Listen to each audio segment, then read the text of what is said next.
Revelation, chapter 2.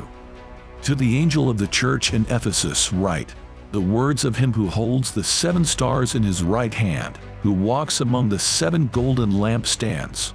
I know your works, your toil, and your patient endurance, and how you cannot bear with those who are evil, but have tested those who call themselves apostles and are not, and found them to be false.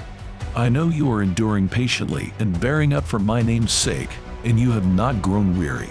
But I have this against you, that you have abandoned the love you had at first. Remember, therefore, from where you have fallen, repent and do the works you did at first. If not, I will come to you and remove your lampstand from its place, unless you repent.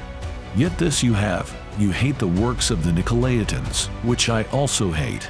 He who has an ear, let him hear what the Spirit says to the churches. To the one who conquers I will grant to eat of the tree of life, which is in the paradise of God. And to the angel of the church in Smyrna write, the words of the first and the last, who died and came to life. I know your tribulation and your poverty, but you are rich, and the slander of those who say that they are Jews and are not, but are a synagogue of Satan.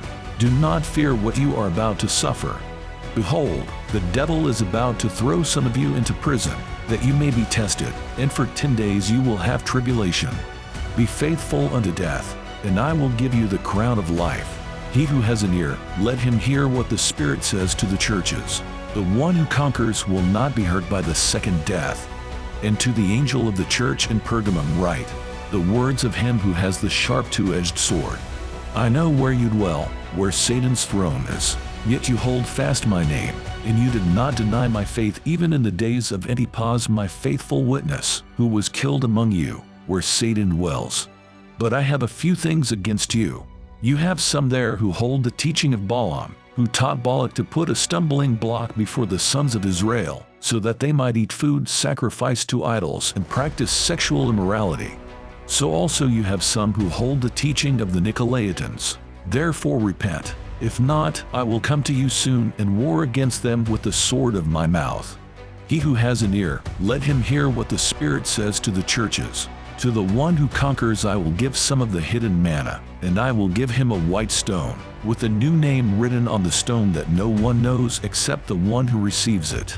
And to the angel of the church in Thyatira write, the words of the Son of God, who has eyes like a flame of fire, and whose feet are like burnished bronze. I know your works, your love and faith and service and patient endurance, and that your latter works exceed the first.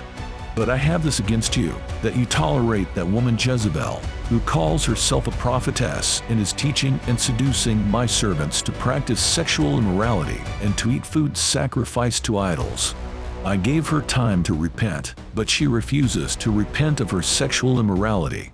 Behold, I will throw her onto a sickbed, and those who commit adultery with her I will throw into great tribulation, unless they repent of her works, and I will strike her children dead. And all the churches will know that I am he who searches mind and heart, and I will give to each of you according to your works. But to the rest of you in Thyatira, who do not hold this teaching, who have not learned what some call the deep things of Satan, to you I say, I did not lay on you any other burden. Only hold fast what you have until I come.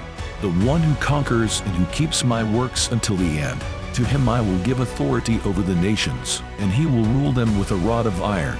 As when earthen pots are broken in pieces, even as I myself have received authority from my Father, and I will give him the morning star. He who has an ear, let him hear what the Spirit says to the churches. Thank you for watching. We'll see you next time for the epic reading of Revelation chapter 3.